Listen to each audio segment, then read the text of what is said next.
Welcome back into the We Shall Not Sleep podcast. Thank you for joining us again this week. Thank you for following us on our YouTube channel, SoundCloud page where we're hosted, wherever you get your podcasts, Facebook page there for updates. Appreciate that as well. You guys are magnificent.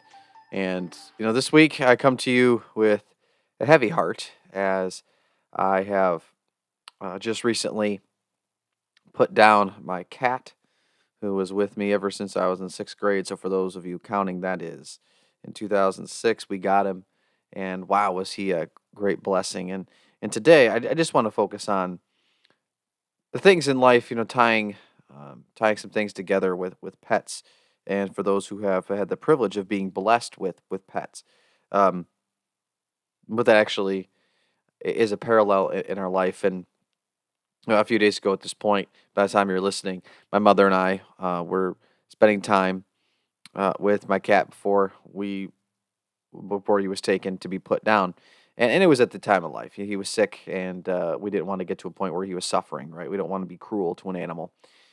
And my mom, she started to cry, and she just brought up the fact that how sometimes it's more difficult to put down a pet than let a human go, and she just kind of was talking about the idea because pets, give us, it's one of the few instances where we experience unconditional love as humans on this planet because a lot of our worldly relationships are defined by conditions. You do this for me, I do this for you. You scratch our back, I'll scratch yours, type of thing, right? A lot of deals, a lot of heavy handedness, especially in business, right? It is a mutual thing. There's not usually a give all and take all type of relationship. Otherwise, that relationship would be cut off, right? Well, hopefully, a lot of us have that type of unconditional love from our parents, our spouses, our children. Certainly, we have them for our children, right? Most of us do, but those are rare. And even in friendships, is close is something that I've learned this past 2 years. A very hard lesson that there are times when you think that it's unconditional, and it isn't. And that's a very harsh reality to come to, and it's something that I've had to learn the hard way, and it's very painful. And yet, for those particular food dog owners, obviously they experience the tremendous loyalty of dogs. You can see that in horses, and even for those more, at least to us in the United States, more exotic, you can see that in elephants too, right? With their fantastic memories. But with cats, there's always joking that we basically exist to please them, not the other way around.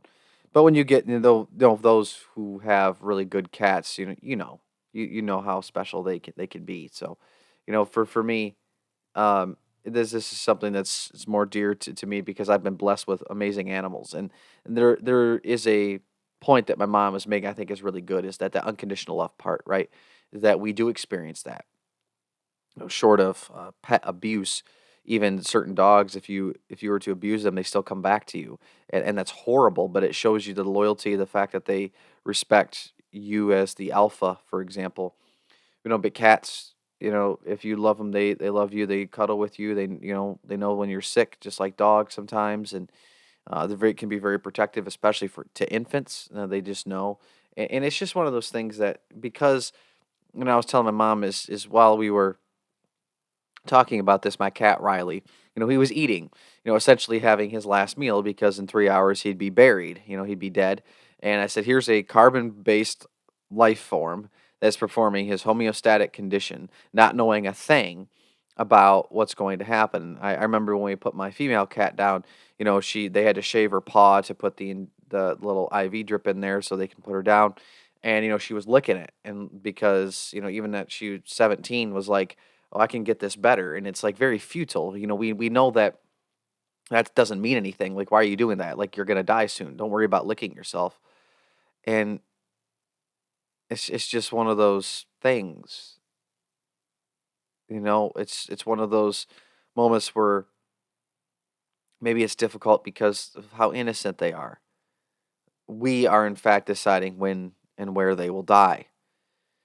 And unlike humans, a lot of humans, most at the end kind of know if you're going into old age. Not saying that you die all of a sudden, But when you're on hospice, or when you get really sick really quickly, and some humans just know, they kind of have an understanding, and there's a lot of responses to the body. There's maybe a lot of fear, maybe there's a lot of peace, but there's an understanding for a lot of people, that, oh yeah, this is it. But for the morally decent, not the physician assistant type of uh, moral quandaries that people argue about, but we don't decide when our loved ones are going to die. We don't go and say, okay, all right, come in. All right, and now what's going to happen? We don't decide that because we still don't know. But yet, when our pets, they look up at us, or they cry on the way, or they whimper on the way to the vet because they hate the vet. They don't like car rides.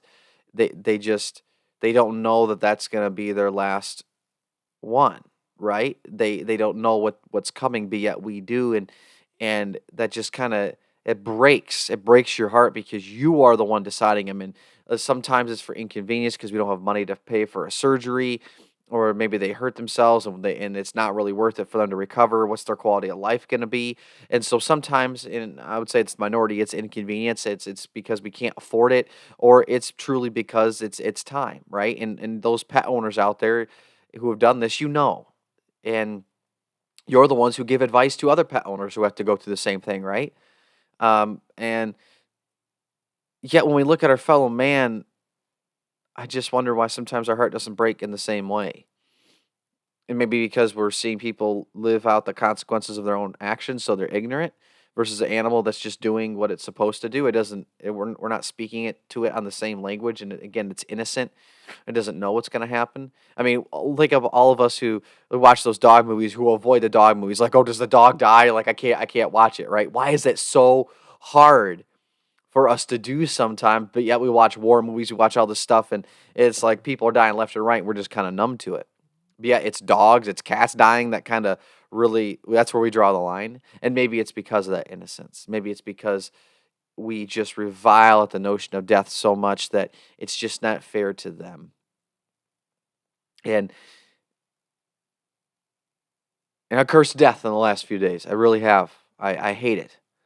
Um, and it's a privilege to miss an animal, because that means they're an animal worth missing. Just like I said with people, when you mourn somebody, it's ultimately a good thing, because that means they obviously had an impact upon you or others, and they were a great person, and they are going to be missed. Like, that's an amazing testimony, right? Anyway, I I just want us maybe to think about today that, Jesus came down. We're in the middle of Lent. He came down. He sacrificed himself. He was innocent. The metaphor that he was the pure lamb that was slain, unblemished, untarnished, pure as the driven snow. And we look at him, a human, which has far more value. I can't even speak today. Far more value in his life than a cat or a dog. And if truly that